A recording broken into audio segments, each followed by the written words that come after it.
Good morning. I can't hear you. All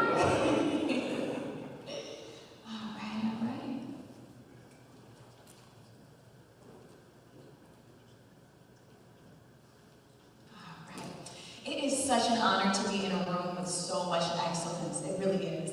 My name is Jade. I am the executive editor of BlackDoctor.org, and I am so thrilled to be the moderator for this next conversation about chronic skin conditions.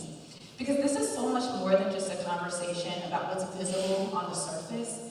It's about access, it's about trust, it's about being seen and heard and treated with dignity, and it's about breaking down the barriers that have kept far too many people, especially people of color, from getting the care that they deserve.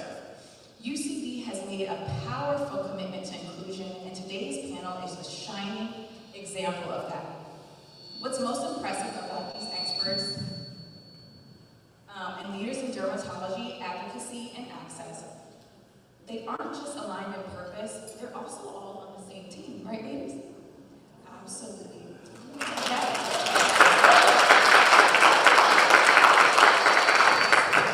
So that kind of unity is rare, and it's exactly what makes this conversation so impactful. So to begin, I'd love for each of our panelists to briefly introduce themselves, but instead of doing traditional bios, I'd love to hear something personal.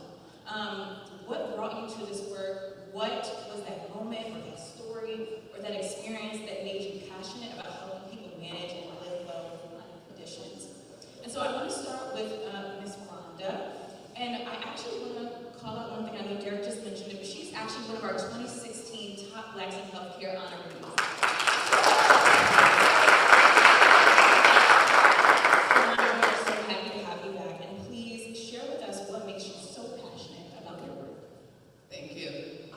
And quickly before I get started, I too want to congratulate BlackDoctor.org on the longevity, the 20 years of really, really great work and important work. And what stands out to me was the outreach that was provided during COVID. The ability to reach so many people with education around vaccinations and what to look out for and how to be healthy and sustain themselves through that. I think was hugely important. Thank you. Thank you for the same. Appreciate that. Again, I'm Rhonda Peebles, and I am Vice President and Head of U.S. Dermatology at UCB. And I come to UCB, I've been at UCB 5 years, and I come from a long background at J&J and also at Novartis. And I am thrilled to be on the panel with these fabulous women who will be future leaders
have the opportunity to work in a space where you're really helping people, and certainly for me, helping create more representation. So oftentimes, we don't see people that look like us in advertising, or that same level of options or care doesn't get to people that look like me specifically. And so I can either complain about that, or I can kind of join the inside and hopefully make some changes. And so I really want to help people that look like me, my friends, your families, to really get the best care and the options that they need. Good morning, everyone. My name is Logan. I am an associate director, also on Charity's team. I've been at UCB for about 3.5 years supporting dermatology. Really happy to be here. My personal story, I would say, probably like most of us, I had really bad acne, and it was embarrassing. And I remember vividly, I won't say his name, but in the 8th grade, where I had really bad acne on my forehead, and this kid was like, "I can connect the dots on your forehead." And it was the worst, but that really took a hit on my confidence and my self-esteem. So I educated myself, my parents took me to a dermatologist, and I knew the things I needed to do to clear my skin. And so at that moment I knew, like, when I get older, I want to be in a field and in a space where I can make people feel better about themselves by giving them the tools to educate themselves, get the care that they need. And of course I'm talking about acne, and what I work in is truly the chronic illness, but the impact is still there, right? Having those foundational skills, and yeah, so that's kind of why I married, my own experience with what we do today, and being able to just kind of make people feel better about themselves and giving them the confidence to be able to kind of, get back to feeling comfortable before having something on their skin that everyone sees. My name is Cheryl Westbrook, and I am the Director of HCP Marketing for HS, or Hydrogenated Secretiva. So I work very closely with Charity, but I also have the privilege of being part of the team that Rhonda has assembled to take UCB forward into the next decade of growth.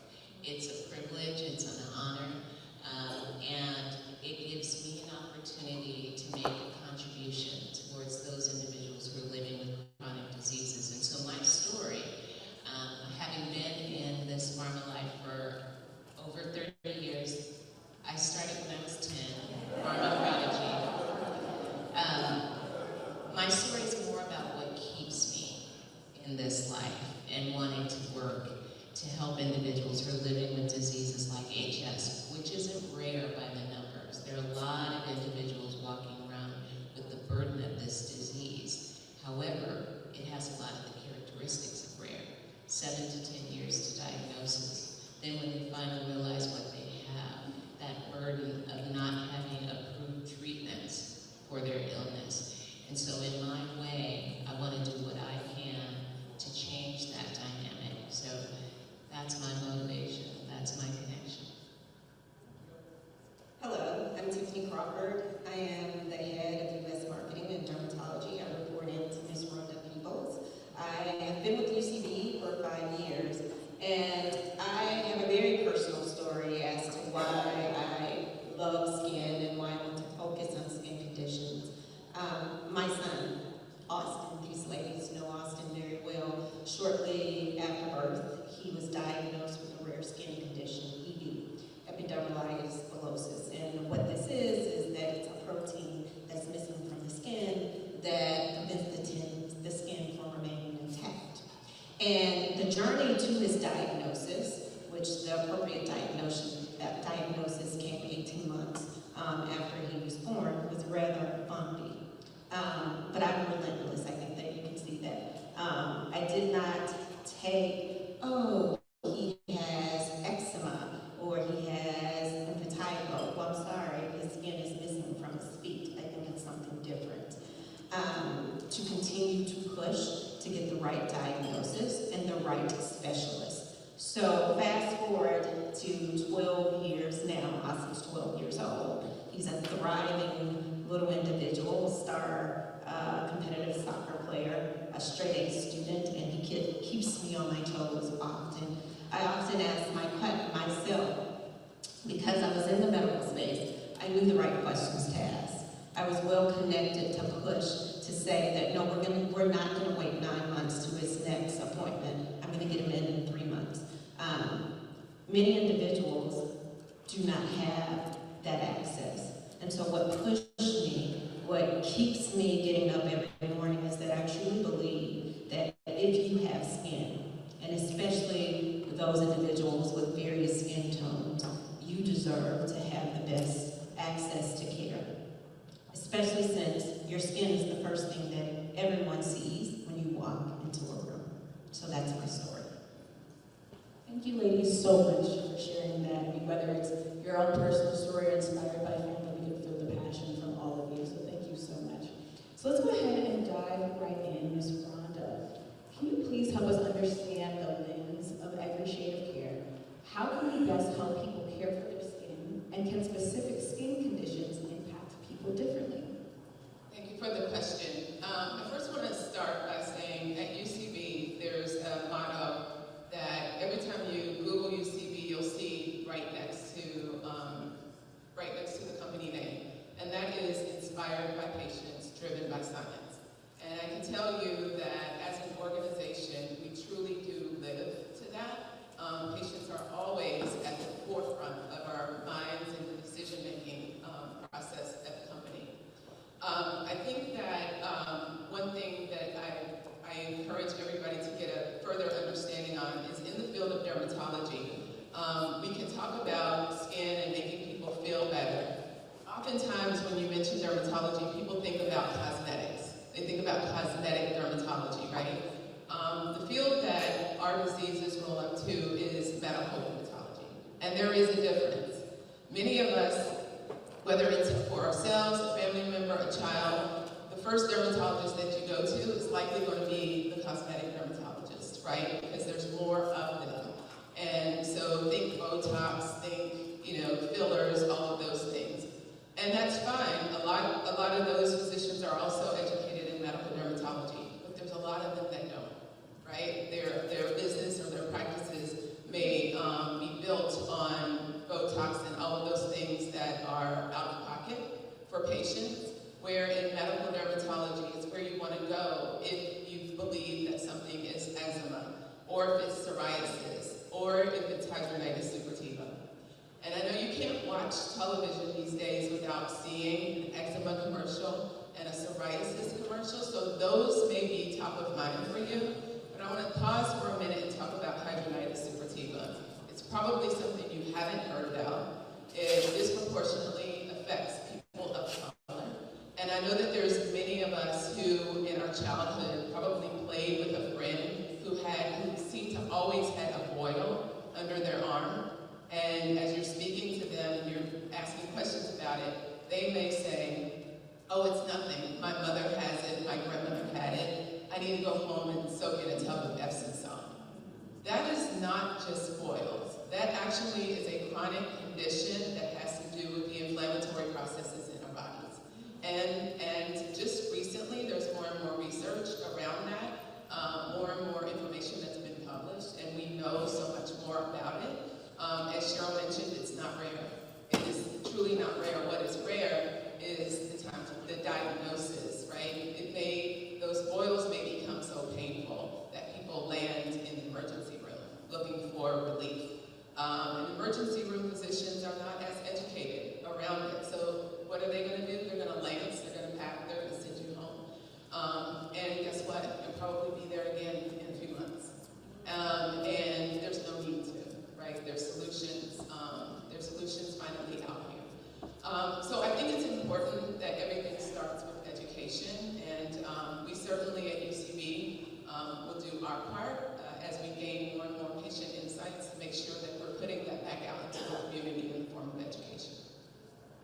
I love that you mentioned the different forms of dermatologists. I think a lot of people do look to those cosmetic ones without realizing that they don't have all the insights and information. So thank you for sharing that. And I'm realizing that misinformation is one of those barriers that people often face. So Tiffany, can you talk about what are some of the other barriers that patients face when they're trying to prevent proper treatment and care, or some of the things that get in the way of proper treatment and care? Excuse me. Thank you for the question. I think that I'll start off with certain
There's the NPF website. So again, read research to arm yourself when you're preparing for visits.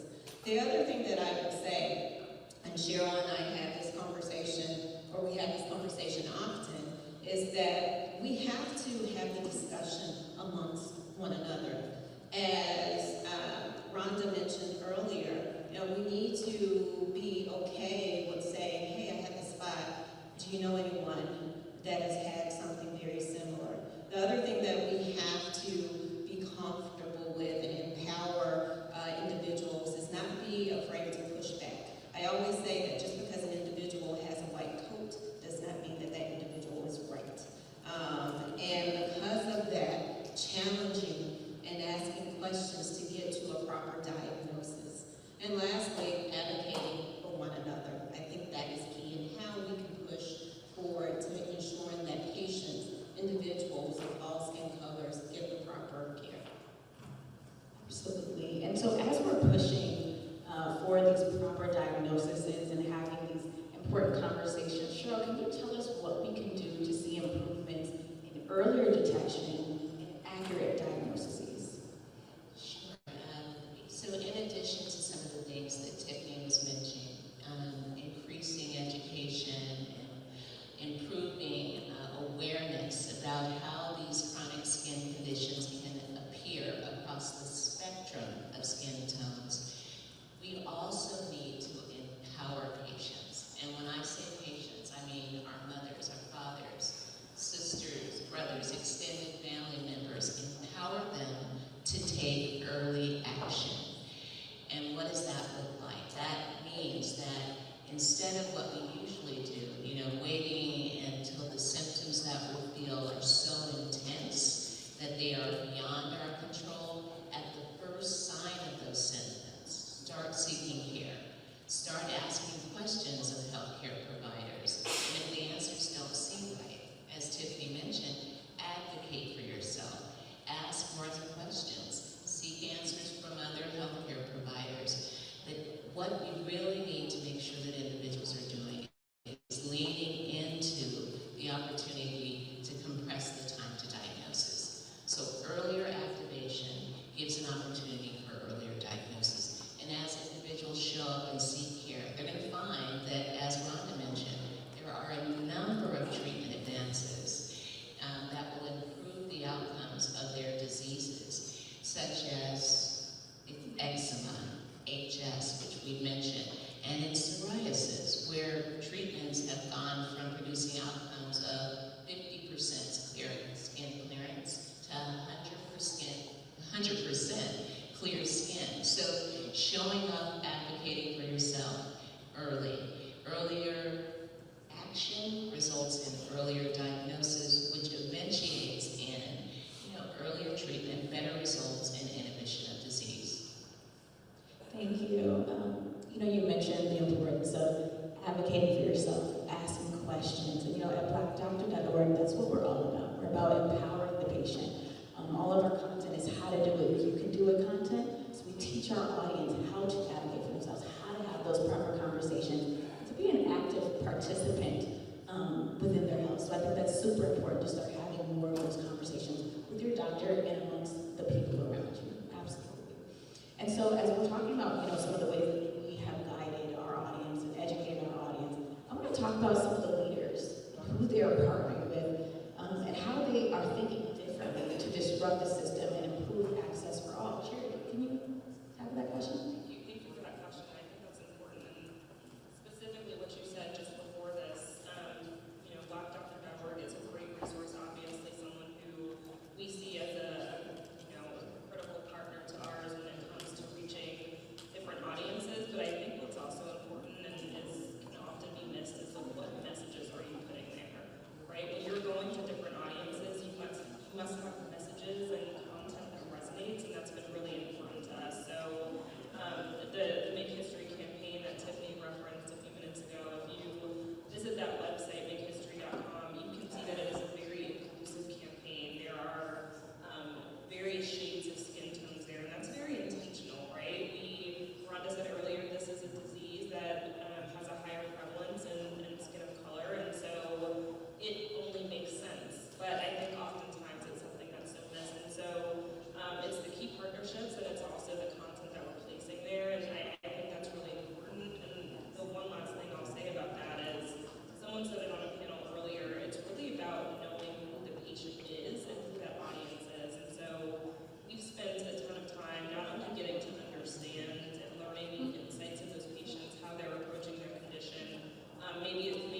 Thank you so much for that.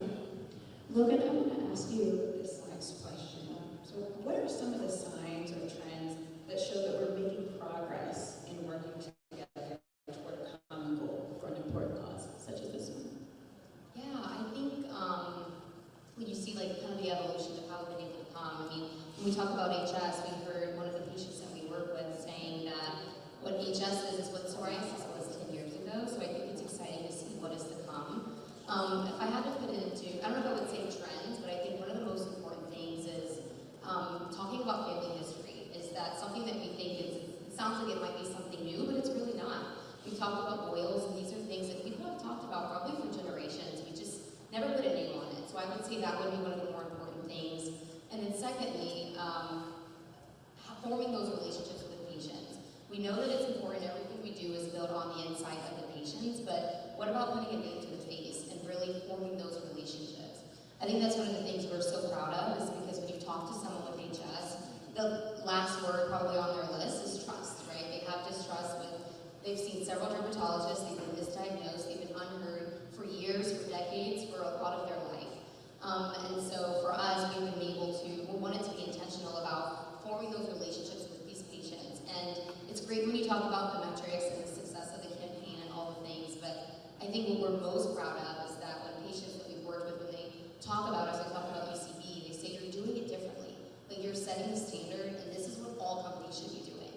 So to see HS and you hear about pharma and kind of forming that word trust in there is something that these patients, this is new. And so I think that that's what we're most proud of. And I don't know if I would say that's a trend either, but something that everyone can do regardless of the industry that you're in or, whether you work in dermatology or something else, but really forming those relationships and really thinking differently. Absolutely. Thank you so much for sharing. And I think it's incredible what you guys do at UCB. I mean, obviously, your impact is reflected on the stage, as we've mentioned, but I'm sure it's reflected in those that you have changed and improved their lives. So absolutely, thank you for sharing. And as we talk about UCB, I want to shift internally to the inclusive leadership you've been able to support at UCB, Ellisha.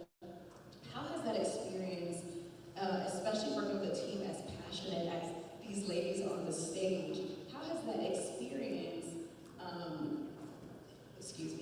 the issues that were discussed, shaped the perspectives on your career and the possibilities within corporate America?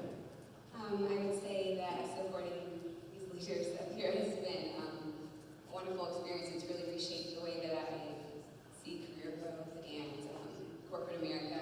I've been presented with many opportunities. Rhonda being here was an opportunity I was presented with, and I'm very grateful for that. And it's just been very inspiring. These ladies, they show up every day. I don't know how they do it. Even on the hardest days, they show up, they deliver, and they're really all about opportunities for growth, and I'm really appreciative of being here and being and growing. She's being modest. Rockstar. Absolutely, I can tell. I know this whole panel. So I want to ask the whole panel, I'm so grateful that you all have shared some of your experiences and gone deeper into your areas of expertise. But I do want to ask all of our panelists, what is one way that anyone in our audience can do something to contribute to making sure all people are getting proper sleep care? So Rhonda, can we start with you?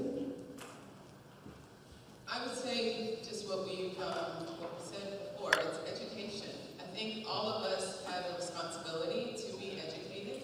I think also because we are in healthcare, we also can be someone's advocate.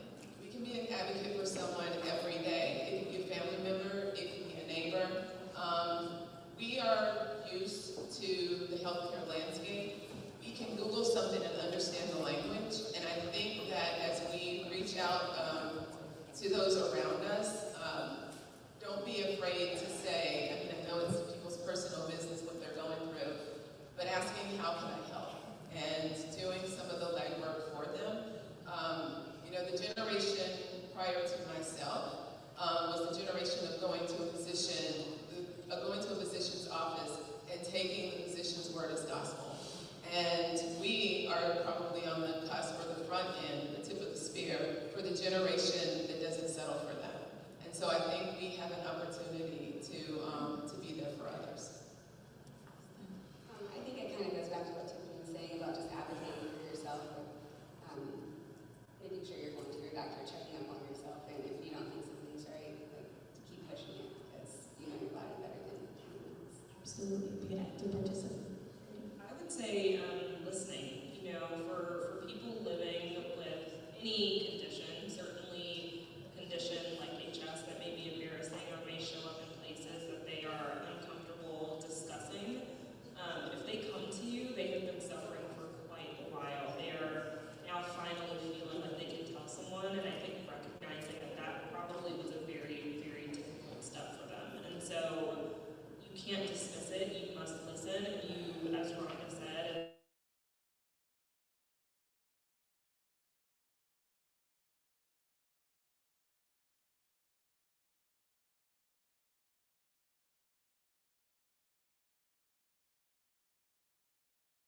patients of different skin tones.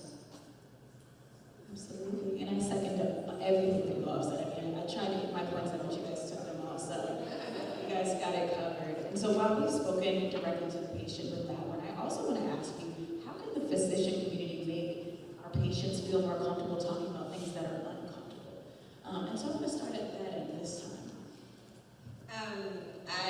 I'll build off of where I landed. It's, many of our physicians, especially when it comes to skin, they were not educated on different skin hues. And so as I mentioned before, we have connections. We can set up programs with what are those discussions, what are those cultural norms that they may not be used to, that they have to understand. The other thing that I would say, and this is something that we discuss as a team, is to teach a physician or teach clinicians to have discussions with patients as if it was their mother.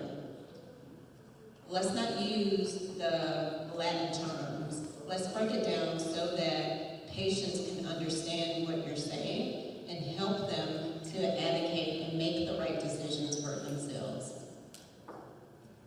Yeah, I'll piggyback on that. I think that it's also building relationship and trust with the patient.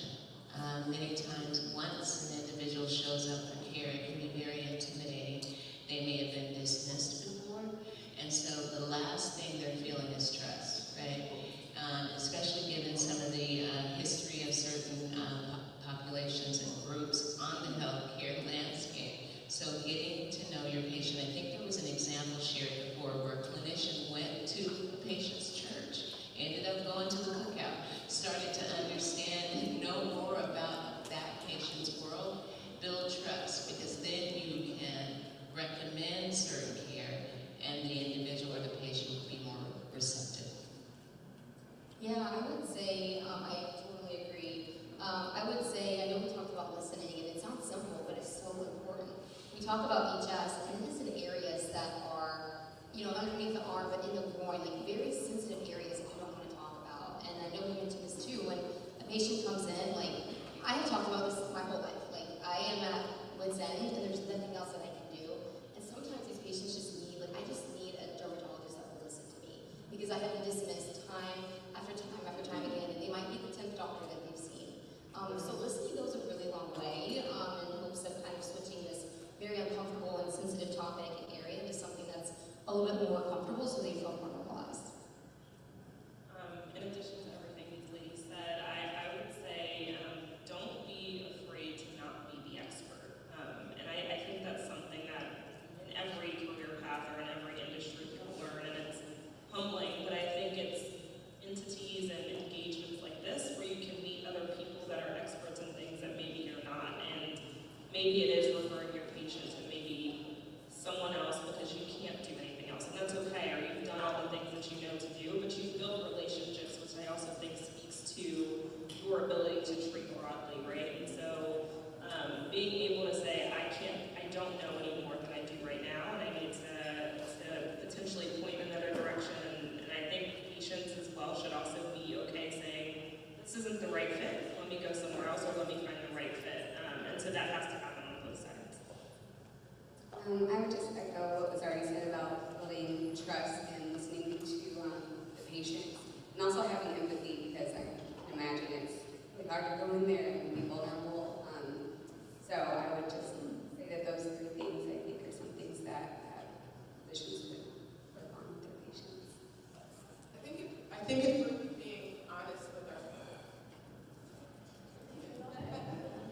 if we're being honest with ourselves, we have to embrace the fact that being a physician, treating patients is these days more business, right? And whether you're in private practice or part of a healthcare system, time is money. And most physicians have somewhere between 8 and 10 minutes to see their patients. I can tell you that other physicians, it's even less time than that. So listening when time is ticking sometimes can become a hard thing to do. But I particularly think for patients of color, that time is so critical, and listening becomes even more critical. We all know the stories about When people of color come, whether they're inpatient or just coming into a physician's office, when they're saying that they're in pain, oftentimes they're looked at as a drug seeker. This person just wants more, right? So dropping the biases, I believe, is truly, truly important. And so marrying that with the small window of time that you have, I think, is what sets really great physicians from the rest. Ladies, thank you all so much for joining us today and sharing your